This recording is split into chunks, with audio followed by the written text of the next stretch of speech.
अस्सलाम वालेकुम, आप देख रहे हैं प्रोग्राम न्यूज़ फीड। मैं हूं मुर्तज़ा डार। प्रोग्राम में आज हम बात करेंगे सेनेट इंतखाबात के हवाले से। 3 तारीख मार्च की तय हो चुकी है। सेनेट के इंतखाबात को लेकर हुकूमत ये चाहती है कि शफाफियत का अंसर इस दफ़ा के इंतखाबात में लाया जाए, जिसके लिए एक प्रेसिडेंशियल ऑर्डिनेंस आया। ऑर्डिनेंस बैरल चैलेंज हो चुका है। इस ऑर्डिनेंस को मशरूत किया गया है सुप्रीम कोर्ट की राय से कि इंतखाबात इस मरतबा ओपन बैलेट के जरिए हो, ना कि सीक्रेट बैलेट के जरिए, जबकि एक इसके साथ के सुप्रीम कोर्ट के अंदर चल भी रहा है। अपोजिशन का कहना यह है कि हुकूमत को परेशानी है कि उनके बहुत सारे लोग उनसे छिन जाएंगे, निकल जाएंगे पार्टी से और किसी और पार्टी के साथ इत्तेहाद कर लेंगे, वफादारी वहां पर ले जाएंगे, जिसकी वजह से हुकूमत ये चाहती है कि ये ओपन बैलेट हो, सीक्रेट ना हो। प्राइम मिनिस्टर इस पर जवाब दे चुके हैं और उनका कहना यह है कि अगर सीक्रेट बैलेट हुआ तो अपोजिशन को ज़्यादा परेशानी होगी।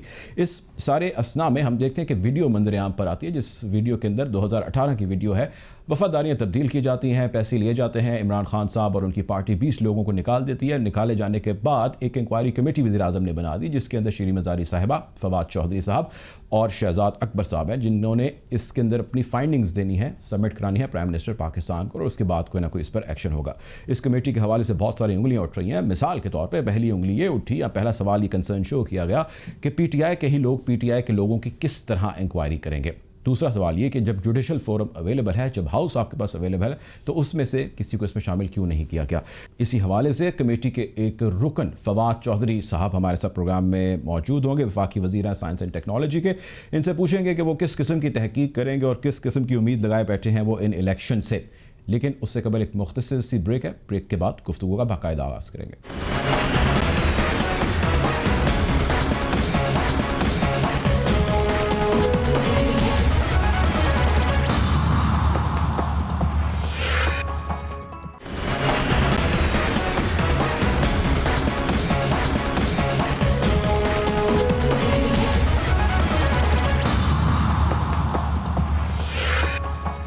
Welcome back after the break. Program में हमें ज्वाइन कर रहे हैं फवाद चौधरी साहब, मिनिस्टर हैं साइंस एंड टेक्नोलॉजी के। बहुत शुक्रिया आपके ज्वाइन करने का।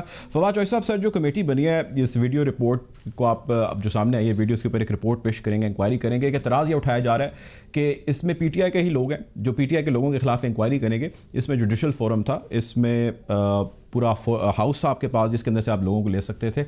Y only PTI? आप सिर्फ आपकी राय चाहिए इसके ऊपर। नहीं, देखिए ये तो गवर्नमेंट की इंक्वायरी है ना, तो ये तो गवर्नमेंट की मिनिस्टर्स जो हैं वो इंक्वायरी कर रहे हैं। और इसमें पीटीआई के खिलाफ क्या इंक्वायरी है? पीटीआई के खिलाफ तो कोई इंक्वायरी नहीं है। ये इंक्वायरी तो इस बात के ऊपर है कि जिन लोगों ने पैसे लिए उन किन हालात में लिए गए, उससे बेनिफिशरी उसका कौन है और उनके खिलाफ कार्रवाई क्या होनी चाहिए। इसमें पीटीआई के खिलाफ तो कोई इंक्वायरी नहीं। तो जो ये लोग हैं सर, इनका ज्यादातर का ताल्लुक पीटीआई से है? ये लोग तो निकाल दिए गए थे पार्टी से। ये तो पुराने 2018 में ही उनको निकाल दिया गया था। जो एक आध अभी है उसको अब निकाल दिया गया। ठीक है। अच्छा, ये बताएं सर कि जो अब एक और चीज़, यहाँ एक डिबेट ये चल रही है कि इतने साल गुजर गए, प्राइम मिनिस्टर साहब भी इस चीज़ के बारे में कह चुके कि मेरे पास सब्सटेंशियल एविडेंसेस मौजूद थे, वीडियो मंजर आम पर नहीं आई या नहीं लाई गई। इसकी क्या वजूहात हैं, क्या रीजनिंग आपके नज़दीक इसकी हो सकती है पॉसिबल?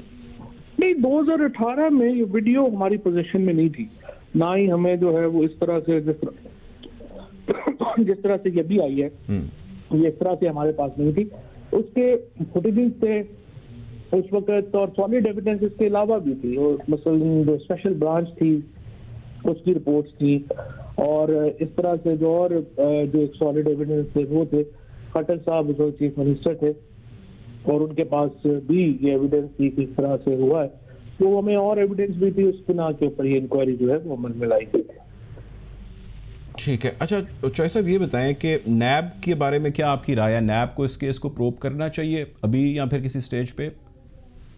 सॉरी, नैब के बारे में, नैब को क्या करना चाहिए? नैब को प्रोब करना चाहिए, इन्वेस्टिगेट करना चाहिए ये केस इस स्टेज पे या आने वाले किसी वक्त में? नहीं, ये तो केस जो है वो एफआईए प्रोब करेगी।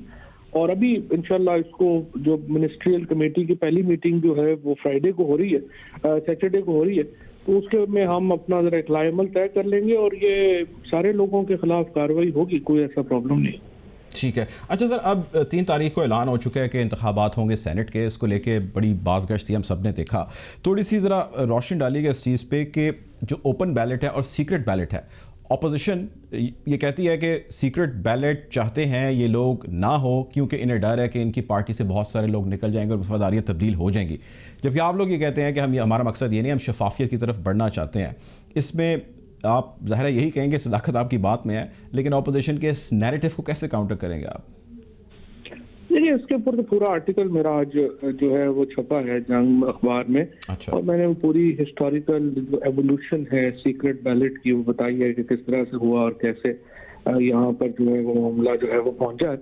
लेकिन अभी जो इस वक्त मामला है, एक इशू जो है वो ये है कि हम किस तरह से इसको हम इम्प्लीमेंट करना चाहते हैं, और अपोजिशन उसकी राह में रुकावट बनी हुई है। और यही जो अपोजिशन है ये 2015 में PMLN बिल लेके आई।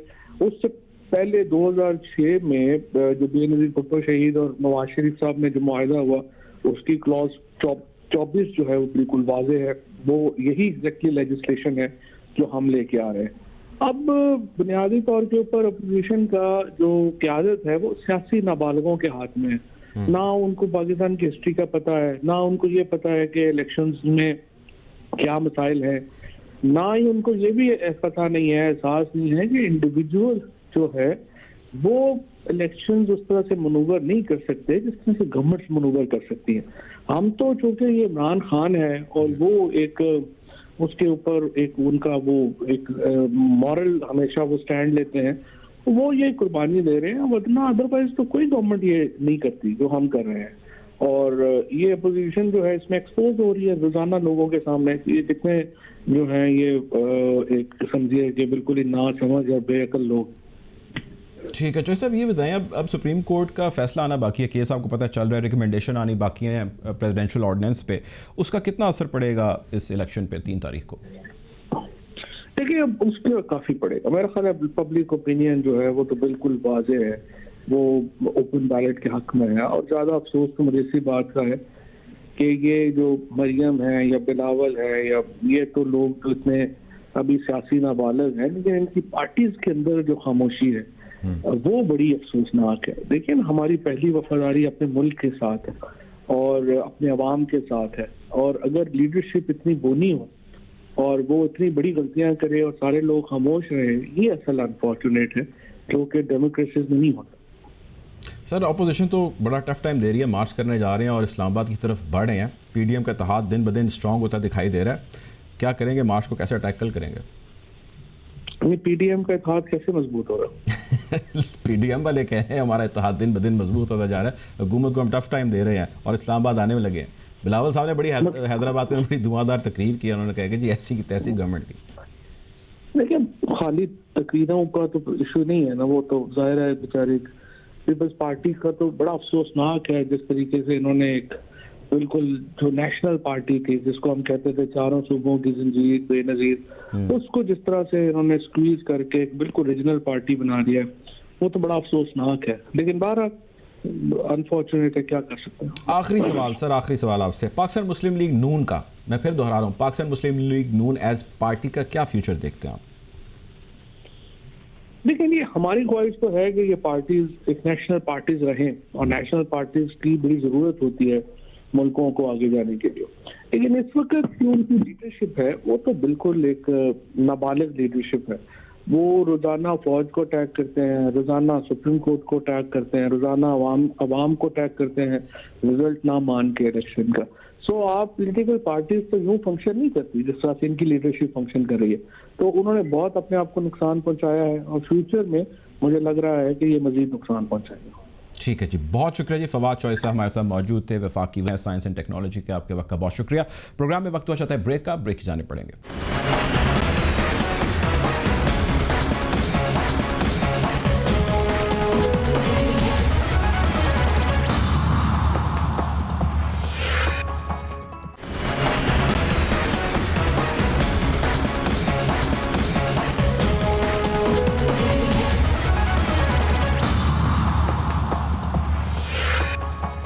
Welcome back after the break. Welcome to the show. Amir Sahab, ये बताएं कि आप इस कमेटी के बनाए जाने के हवाले से क्या राय रखते हैं?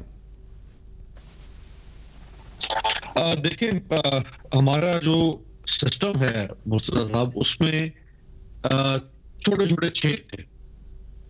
हमने उन छेदों को बंद करना था, लेकिन वो छेद अब बड़े बड़े सुराख बन चुके हैं। और आज भी अगर उनको कोई बंद करने की बात कर रहा है, सुराख इतने बड़े हो चुके हैं कि वो बंद होंगे नहीं आसानी से, छेद बंद हो जाते हैं। जब वक्त था कि हम अपने सिस्टम में रिफॉर्म्स लेकर आए, हमने नहीं की। अगर आज उन सुराखों को कोई बंद करने की बात कर रहा है, तो क्या सिर्फ इस बुनियाद पर उसकी मुखालफत की जाए कि उसका नाम इमरान खान है या उसका नाम कोई और जैद बकर है? आप तो ये देखेंगे ना कि ये ना देखेंगे क्या कौन कह रहा है, ये देखेंगे कि वो क्या कह रहा है। आपकी सेनेट में हर 3 साल के बाद इलेक्शन की जब नौबत आती है, तो यही बात होती है कि आपके हाँ खरीदने वाला भी आ रहा है और बिकने वाला भी आ रहा है, और जमीन फरोशों की एक मंडी लग रही है, और हर 3 साल के बाद उस मंडी में भाव तो बढ़ता जा रहा है। और इसकी वजह सिर्फ और सिर्फ है सीक्रेट बैलेटिंग, क्योंकि जब मेरा वोट किसी को नजर ही नहीं आ रहा, तो मैं मुर्तजा डार से वादा करके मैं इसहाक डार को वोट दे दूं, फिर क्या होगा? मुझे पकड़ सकेंगे, आप नहीं पकड़ सकते। लेकिन अगर यही शो ऑफ हैंड से होगा, तो जाहिर बात है कि मैं कम से कम जहां तक वोट कास्ट करने का मरला है उसमें तो कोई बदतमीजी नहीं हो सकती ना। उसके बाद में उसके पीछे कुछ भी होता रहा है, वो एक अलग बात है। तो अगर आप रोकना चाहते हैं इस लानत को, इस खबासत को, आप से पार करना चाहते हैं अपनी सियासत को और जमहूरियत को, ये जो बिकने की लानत है, तो उसका वाहिद हल है कि आप सीक्रेट बैलेटिंग को खत्म करें। आप शो ऑफ हैंड पे जाएं, आप बैलेट पेपर, आप शो ऑफ हैंड पे नहीं जाना, आप बैलेट पेपर जो ऑर्डिनेंस लेकर आई है गवर्नमेंट, उसमें तो शेक शामिल है कि पार्टी हेड को या पार्टी हेड के नुमाइंदे को या इलेक्शन कमीशन को इख्तियार होगा कि वो हर वोटर से ये सवाल कर सके कि अपना बैलेट पेपर दिखा दे, तो पता चल जाएगा कि उसने किसको वोट देना है, वो वोट देने जा रहा है। तो मैं तो समझता हूँ कि ये बहुत जबरदस्त कोशिश है। और फिर दिलचस्प बात यह है कि कौन सी ऐसी सियासी पार्टी है जो माजी में खुद ये मुतालबा नहीं करती रही कि आप सीक्रेट बैलेटिंग को खत्म करें और शो ऑफ हैंड लेकर आए, चाहे वो पीपल्स पार्टी को बात ना। खुद सुप्रीम कोर्ट में चीफ जस्टिस ऑफ पाकिस्तान ने इसी ऑर्डर जो सदारती रेफरेंस है उसकी समाअत के दौरान ये पीपल्स पार्टी के रजा रब्बानी साहब से कहा कि खुद मोहतरमा बेनजीर भुट्टो वो ये बात कहती रही कि शो ऑफ हैंड्स होने चाहिए सेनेट इलेक्शन। फिर जमहूरियत के दूसरे चैंपियन अब तो इनकलाबी हैं पाकिस्तान के, नवाज शरीफ। 2015 में जब ये प्राइम मिनिस्टर थे तो नवाज शरीफ साहब ने 2 कमेटियां बनाई थी। कैबिनेट में सबसे पहले इसको डिस्कस किया, कैबिनेट से इसके ऊपर अप्रूवल ली, फिर 2 कमेटियां बनाई नवाज शरीफ ने। उन 2 कमेटियों में आज के वो सारे जयद नून लीग की सियासतदान शामिल हैं जो बाहर निकल के पख पख कर रहे हैं कि शो ऑफ हैंड नहीं होना चाहिए। उस वक्त की उन कमेटियों में शामिल थे जो नवाज शरीफ ने बनाई कि शो ऑफ हैंड से हम 2018 का इलेक्शन करवाएंगे, जमहूरियत में भी हुआ। लेकिन वो फिर नवाज शरीफ फिर वो नवाज शरीफ साहब की अपनी सियासत ही चूंकि बदल गई, वो नाहल हो गया, तो मामला रुक गया। मकसद कहने का यह कि हर पार्टी इस बारे में ढके छुपे लफ्जों में नहीं, एम्बिग्विटी के साथ नहीं, क्लैरिटी के साथ ही कहती रही है कि शो ऑफ हैंड्स होने चाहिए। आज बाबा अगर इमरान खान ने ये बात करती है तो सिर्फ इसलिए हम इसकी मुखालफत करेंगे क्योंकि इमरान खान ने की लिहाजा गलत है। अगर आप ये बात करेंगे तो हम तो उस जमाने में जब नवाज शरीफ साहब ने ये बात की, मैं तो उस जमाने में भी कह रहा था कि नवाज शरीफ जो बात कर रहे हैं यही होना चाहिए। जब बेनजीर साहब ये बात क्या करती थी, मैं तो उस वक्त भी कह रहा था कि यही होना चाहिए। ये आप लोग हैं जिनका दीन ईमान बिक जाता है, जिनके वफादात का किबला बदल जाता है। तो अगर ये एक बेहतर इस्लाही अमल शुरू हो रहा है, और मेरा ख्याल है इसी से फिर आगे मामला जाना चाहिए। इस्लाह के ऊपर थोड़ी सी बात करते हैं। अब जो ये वीडियो मंजर आम पर आई है जिसके अंदर वफादारियां तब्दील होनी, पैसों के एवज हम देख सकते हैं लोगों का वोट बेचा गया बाकायदा और इतने पैसे पड़े हुए थे। अब इनके खिलाफ क्या होने जा रहा है, क्या हो सकता है? ज़्यादा से ज़्यादा ये है कि जिनको डीसीट कर दिया जाता है, उनसे मनसब ले लिया जाता है। What else? हम अकाउंटेबिलिटी क्यों नहीं कर पाते ऐसे लोगों की? क्यों उनका जो है मुहासरा नहीं हो पाता और क्यों उनको सज़ा नहीं मिल पाती? मुर्तजा, हमने ये जो सेनेट बनाई थी, ये सेनेट हमने बनाई थी अमेरिकन सेनेट को देखते हुए। हमें एक अपर हाउस चाहिए था, हमने अमेरिकन सेनेट को कॉपी किया भुट्टो साहब ने, और हमने सेनेट बनाई पाकिस्तान में। अब अमेरिकी सेनेट ने अमेरिका को दुनिया की सुपर पावर बनाया है। अमेरिकी सेनेट में अमेरिका के काबिल तरीन अफराद, ज़हीन तरीन अफराद, अहल तरीन अफराद आकर बैठते हैं। आपकी सेनेट में कौन आके बैठते हैं? ये कहा जाता रहा, मैं नहीं कह रही, नहीं इन्हीं के अल्फाज है, बिजली चोर, गैस चोर, टैक्स चोर, बैंक डिफॉल्टर्स, ये लोग आके आपके सेनेट में बैठते रहे। आपकी सेनेट को आपके 22 करोड़ लोगों की जहानत, मतानत, फतानत का निचोड़ होना चाहिए था। निकल गया निचोड़। ये वीडियो सरेआम फिर रही है सरे बाजार और उसमें नजर आ रहा है कि पैसे लिए जा रहे हैं। अब जहां तक आप एक्शन की बात कर रहे हैं, तो एक्शन तो इन्होंने एक लिया उस वक्त, इमरान खान साहब ने अपने 20 लोगों को पार्टी से निकाल दिया, लेकिन वो मामला दब गया। उसके बाद जनरल इलेक्शन आ गया, बात खत्म हो गई। ये 2018 के इलेक्शन की बात थी सेनेट के। अब चाहिए कि उसको दोबारा से रिवाइव करें, और बल्कि शायद कुछ खबरें चल रही थी कि उनमें से कुछ लोगों को वापस पीटीआई ने शामिल भी कर लिया, उन्होंने शायद इलेक्शन में कंटेस्ट किया। तो बड़ी शर्मनाक बात है। अगर आप स्टैंडर्ड्स जो हैं उनके अंदर उठाती है, वो कहते हैं कि जी अगर आपके पास वीडियो थी, वज़ीर आज़म ने तब कहा था कि 20 लोगों को निकाला, मेरे पास सब्सटेंशियल एविडेंसेस है, मैं उनकी देख के उसकी बुनियाद पर कह रहा हूँ। अगर यही एविडेंस उसके पास थे तो 3 साल तक वज़ीर आज़म क्यों खामोश रहे? बताएं, लोग जानना चाहते हैं, क्या राय है आपकी? अच्छा, इसका इमरान खान साहब ने खुद जो कल जवाब दिया है, उन्होंने कहा कि अगर मेरे पास वीडियो होती तो मैं खुद वीडियो को अदालत में लेकर जाता। मैंने ही ये केस बिल्ड किया था ना कि मेरे 20 लोग बिक गए हैं पीपल्स पार्टी को फायदा देने के लिए। तो अगर मैं अपने लोगों के खिलाफ एक केस बिल्ड कर रहा हूं, मैं उनकी नेम एंड शेम कर रहा हूं, तो मैं उनके खिलाफ सबूतों को छुपा के रखूंगा अपनी जेब में। वो सबूत मैंने किस दिन के लिए इस्तेमाल करने थे? लॉजिक है ना इस बात में। वो क्यों वीडियो को छुपा के रखेंगे? उनको पता था कि मैंने वजीर आजम बनना है, फिर सेनेट के लिए तरमीम आएगी और फिर मैं ये पिंडोरा बॉक्स खोल दूंगा।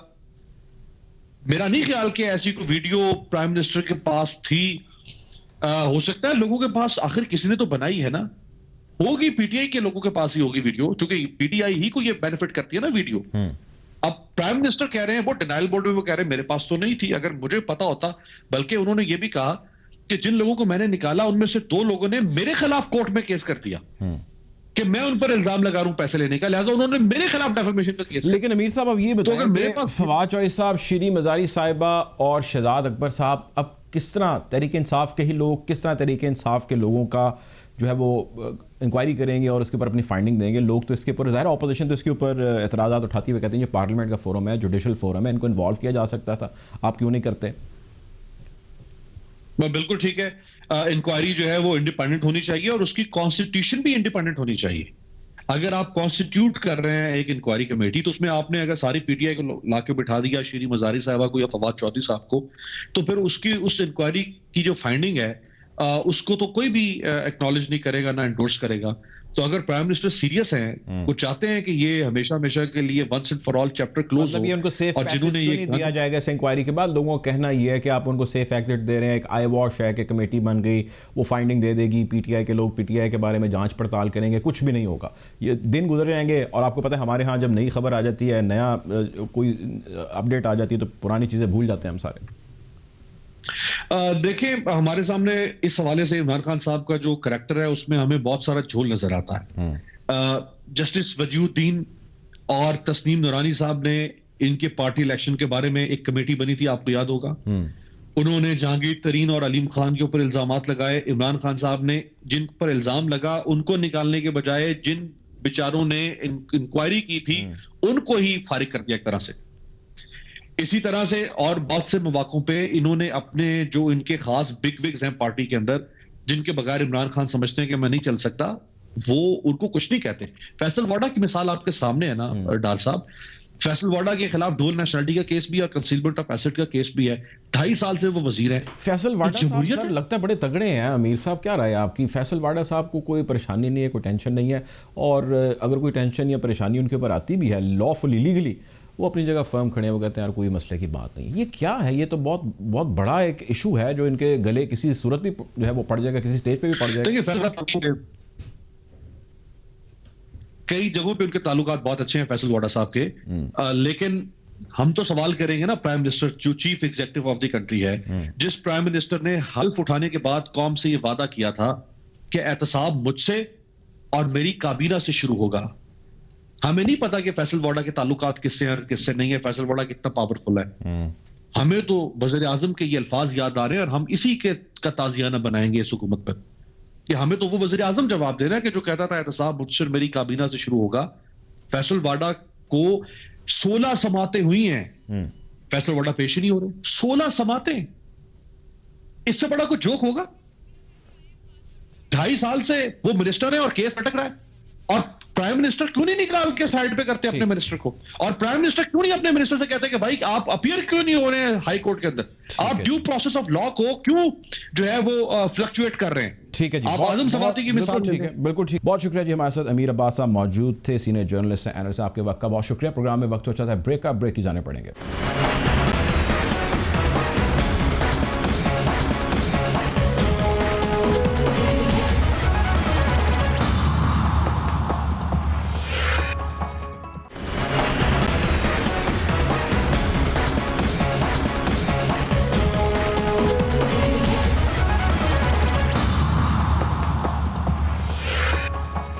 Welcome back after the break. Program में आज का हमारा दूसरा मौजू इस्लामाबाद में होने वाला एहतजाज और उस एहतजाज में हो जाने वाली सेटलमेंट्स के हवाले से। वफाकी सरकारी मुलाजमीन सड़कों पर निकले और निकल के बाद उन्होंने अपना तमाम का तमाम जो मुतालबात थे वो मंजूर करवा लिए। हुकूमत ने वफाकी मुलाजमीन के लिए ग्रेड 1 से 19 तक 25% एडहॉक रिलीफ देने का ऐलान किया है।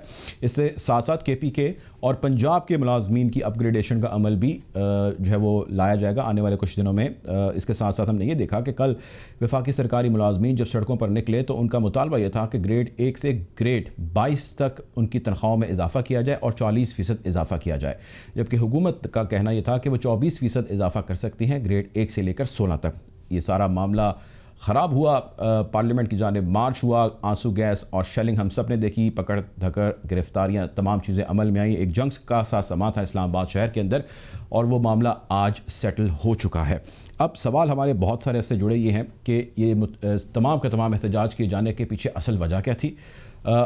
क्या यही तरीक़ाकार है जिसके ज़रिए अपने मुतालबात तस्लीम कराए जा सकते हैं? क्या आने वाले वक्त में कोई बेहतरी हो सकती है आम लोगों के लिए भी जो सरकारी मुलाजिम नहीं लेकिन किसी प्राइवेट जगह पे मुलाजमत करते हैं, या बहुत सारे ऐसे भी हैं जो बेरोज़गार हैं, उनका क्या मुस्तकबिल है? इस हवाले से प्रोग्राम में हमें ज्वाइन करेंगे हसन खावर साहब, माहिर इक़्तिसादियात हैं। Welcome to the show Hasan Sahab. बताइएगा सारी सूरत हाल को कैसे देखते हैं, मसला क्या है और सेटलमेंट को कैसे देख रहे हैं आप?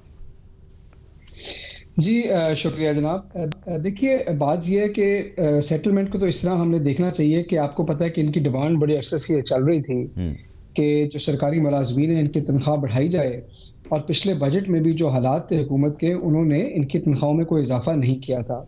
तो उनका जो ये मुतालबा था उसमें वो हक बजानिब थे, क्योंकि पाकिस्तान को शदीद महंगाई का सामना है और पिछले कुछ माह में आपको पता है कि अशाए खुर्दनोश जो हैं उनकी कीमतें जो थी वो भी आसमान से बातें कर रही थी। तो इसमें कोई ऐसी बात नहीं कि उनका कोई मुतालबा नाजायज़ था, लेकिन जिस तरह से इसको हैंडल किया गया ये थोड़ी सी ताज्जुब की बात है, क्योंकि आपको याद है कि 2 रोज़ कबल शेख रशीद साहब ने यह कहा था कि हम इनको 25% इजाफे में इनकी तनख्वाहों में तैयार हैं, और जब इन्होंने कहा कि नहीं आप बढ़ाइए पर 1 से 22 तक बढ़ाइए और जल्दी बढ़ाएं, तो हुकूमत को फिर नीचे आना पड़ा। तो अगर हुकूमत ने इस पे आना ही था तो फिर एक सवाल जो उठता है कि भाई आपको इतनी शेलिंग की और इतनी आंसू गैस की क्या ज़रूरत थी। दूसरा ये है कि इसका पहलू कि ये एक बड़ा रॉन्ग प्रेसिडेंट सेट करता है, क्योंकि इसका मतलब है कि जो भी लोग सड़क पे आ सकते हैं, जो भी कैपिटल को अपनी जगह पर स्टैंड स्टिल कर सकते हैं, वो अपनी बात मनवा सकते हैं। इससे एक सिग्नल भी अच्छा नहीं जाता। तीसरी बात यह है कि आप ये जो सरकारी तनख्वाहों में इजाफा, तो बिल्कुल जब आप लोगों की मुश्किलात देखते हैं तो ये वजह है, लेकिन इसको पूरा हुकूमत कैसे करेगी, क्योंकि आपको पता है कि हमारा बजट खसारा जो है वो भी बहुत ज़्यादा है इस वक्त। तो ये भी देखना है कि हुकूमत किस मद से ये पैसे निकाल कर तो इन तनख्वाहों में डालेगी, ये बात अभी तक वाज़ेह नहीं है। अच्छा, ये बताइएगा खावर साहब कि अब ये जो परसेंटेजेस तय हुई हैं, जो सेटलमेंट हो गई है, सरकारी मुलाजमीन के बगैर ज़ाहिर मशीनरी चल नहीं सकती, उनको उसकी ज़रूरत है, और वो सड़कों पे निकले और उन्होंने बड़ा ज़बरदस्त किस्म का एहतजाज किया और उन्होंने अपनी बात मनवा ली, जैसा कि आपने कहा। अब आम शख्स क्या करे? आम शख्स के पास तो कोई फिक्स इनकम भी नहीं है। सैलरीड क्लास हमारी, अब टोटल पॉपुलेशन देख लीजिए उसमें से कितनी कम है हमारी सैलरीड क्लास और किस किस्म की सैलरी कैटेगरी में है। आम शख्स क्या करे, कहाँ जाएगा? महंगाई तो बहुत ज़्यादा बढ़ती चली जा रही है। जी देखिए, महंगाई जो है बिल्कुल बढ़ी है, और आपने देखा कि इस महीने जो हमारे महंगाई के नंबर आए वो अगरचे कम थे, लेकिन ये ख्याल है कि ये महंगाई का दोबारा एक वेव आएगी, क्योंकि बिजली की कीमतें जो हैं उसमें इजाफा हो गया है और उसका जो असर है वो भी आएगा। जी बिल्कुल, पेट्रोल की जो कीमत का इजाफा है उसका भी महंगाई में असर आएगा। तो लगता ये है कि महंगाई की एक वेव अभी और आनी है, और ये आपकी बात बिल्कुल दुरुस्त है कि लोगों को ये एक बहुत मुश्किल का सामना है। अब उसमें देखिए ये है कि जहाँ पे तो हुकूमत की बात आती है वहाँ पे तो जो मुलाजमीन है वो जोर डाल लेंगे, जो प्राइवेट मुलाजमीन है या जो अपना काम करते हैं वो जाहिर है कि ये काम नहीं कर सकते, तो उनकी मुश्किलात जो हैं वो अपनी जगह खड़ी हैं। और मेरे ख्याल में कि हुकूमत दावा भी कर रही है और कोशिश भी कर रही है कि ये जो एसेंशियल कमोडिटीज़ हैं इनकी कीमतों को नीचे लाया जाए। तो मेरे ख्याल है इसी पे फोकस करना चाहिए। लेकिन जी अगले कुछ माह जो हैं ये महंगाई के हवाले से लगता है कि ये प्रेशर जून जुलाई तक तो गालिबन हसन साहब, आपको क्या लगता है, आप बड़ी करीब से मामलात को देखते हैं तसातियात के, ये मुझे बताएं क्या वजह है, क्यों हुकूमत के बस में नहीं है? हुकूमत कहती है कि जी पिछले लोग छोड़ के चले गए, तो भी जब गवर्नमेंट आ रही थी आपको नहीं पता था कि पिछले लोग ये छोड़ के चले गए, ये डैमेज हो चुके हैं, नुकसान हो चुका है। अब आपको बैठे 2.5 साल हो चुके हैं, पॉलिसीज़ बड़ी अच्छी हो रही हैं, सरप्लस में हमारा अकाउंट जा रहा है, हमारे कर्जे जो है वो बेहतरी की जाने बढ़ रहे हैं, हम लॉन्ग लिस्ट ऑफ आइटम्स सुनते हैं और देखते हैं। पॉइंट इज़ जो आम शख्स है, आप जैसा मेरे जैसा, जब वो बाजार जाता है उसका सवाल वहाँ से शुरू होता है और उसका मसला भी वही होता है। उसको कब असर आप होता देख रहे हैं या आप देखते हैं कि कोई असर नहीं हो रहा? देखिए मैं आपको बताता हूँ, इसमें आम शख्स तो बिल्कुल महंगाई और कीमत के ऊपर फोकस्ड है, लेकिन इसका जो जवाब है ना ये आसान नहीं है। क्योंकि देखिए पेट्रोल की कीमत जो हुकूमत ने बढ़ाई है, आपने देखा कि वो पेट्रोलियम लेवी को उन्होंने थोड़ा सा कम किया, थोड़ी सी कॉस्ट खुद एब्जॉर्ब की है, थोड़ी सी लोगों में पास की है। बिजली की कीमत भी जो बढ़ाई है, आपको पता है कि IMF का भी प्रेशर है, और अभी भी ये जो स्केड्यूल ऑफ टैरिफ है इनका नेपरा का, उससे कम बिजली बढ़ाई गई है क्योंकि पिछला पूरा साल नहीं बढ़ाई और वो इम्पैक्ट भी रिकवर करना था। हमारी कॉस्ट ऑफ जनरेशन इतनी ज़्यादा है कि उसमें कुछ हो नहीं सकता। जहाँ पे हुकूमत कुछ मीनिंगफुली कर सकती है वो है आपकी कीमतें, क्योंकि आप जो होर्डिंग की वजह से, जो ज़ख़ीरा अंदोज़ी की वजह से या पुअर प्लानिंग की वजह से आपकी जो वीट की कीमतें हैं, शुगर की कीमतें हैं, चीनी आटे की, यहाँ पे हुकूमत कंट्रोल कर सकती है। आपने देखा कि इंक्वायरी रिपोर्टें भी माशाल्लाह इस पे आई और हुकूमत ने कहा तो है कि इस साल इनको इस पे काबू पाएंगे। लेकिन ये पेट्रोल और बिजली से ज़्यादा जो खाने पीने की अशिया हैं, ये वो जगह है जहाँ पे हुकूमत अगर जोर लगाए और थोड़ा सा काम करे तो यहाँ पे आवाम को थोड़ा। लेकिन खबर साहब देखें ना, ये these are all the reasoning दे रही है गवर्नमेंट, और हुकूमत ही कहती है कि ये हो गया जिस वजह से ये हुआ जिसकी वजह से ये हो गया। लोग इसलिए नहीं इनको लेके आए कि ये में रीजनिंग दें, लोग चाहते हैं कि रिजल्ट मिले, जो ख्वाब दिखाए गए उन ख्वाबों का कोई हकीकत होता जो है वो हमें नज़र आए। हम ये सवाल करते हैं पार्टी के जो यहाँ पे आती है लीडरशिप उससे, लेकिन you being an expert on this, मैं चाहता हूँ आप इस चीज़ का जवाब दें कि ये इनके हाथ में है, पॉसिबल है, होगा, या सिर्फ ये वो टाइम गुजार रहे हैं अपना? देखिए मेरा ये ख्याल है कि महंगाई की शरह में कमी आएगी अगले कुछ माह के अंदर मजीद। ये जो नंबर हैं वो ये बताते हैं। अच्छा, महंगाई की शरह में कमी का मतलब ये नहीं है कि चीज़ों की कीमतें कम हो जाएंगी, लेकिन जिस रफ्तार से वो कीमतें बढ़ रही हैं वो रफ्तार कम हो जाएगी। तो महंगाई की शरह में बिल्कुल कमी आने का इम्कान है और ये नज़र आ रहा है। लेकिन ये है कि अगर किसी का ये ख्याल है अनरियलिस्टिकली कि शायद कीमतें बहुत नीचे आ जाएंगी और बिजली और पेट्रोल सस्ता हो जाएगा, तो इसका जवाब तो इंटरनेशनल कीमतों में है। पेट्रोल की, अगर पेट्रोल की कीमत इंटरनेशनली गिरेगी तो हमारे मुल्क में भी गिर जाएगी, अगर बढ़ेगी तो हमें भी बढ़ानी पड़ेगी। और बिजली की कीमत अभी नियर फ्यूचर में नीचे आने का कोई इम्कान नहीं है, ऊपर की तरफ ही जानी है। हमने IPPs वगैरह से जो बात किया उसका थोड़ा बहुत असर कुछ अरसे में आएगा, लेकिन फिर भी जो बढ़ाने का प्रेशर है वो ज़्यादा रहेगा। तो ये डिपेंड करता है कि अवाम क्या एक्सपेक्ट कर रहे हैं। अगर तो ये एक्सपेक्ट कर रहे हैं कि चीज़ें कुछ स्टेबल हो जाएंगी तो मेरे ख्याल में उम्मीद की किरण रखनी चाहिए। अगर हमारा ये ख्याल है कि शायद ये कीमतें कम हो जाएंगी तो फिर वो नहीं होने वाला। ठीक है, बहुत शुक्रिया जी हसन खावर साहब हमारे साथ थे। प्रोग्राम का वक्त खत्म हो जाता है, आपसे इंशाल्लाह कमिंग मंडे ज़रूर मुलाकात होगी। अपना ख्याल रखिएगा, अल्लाह हाफ़िज़।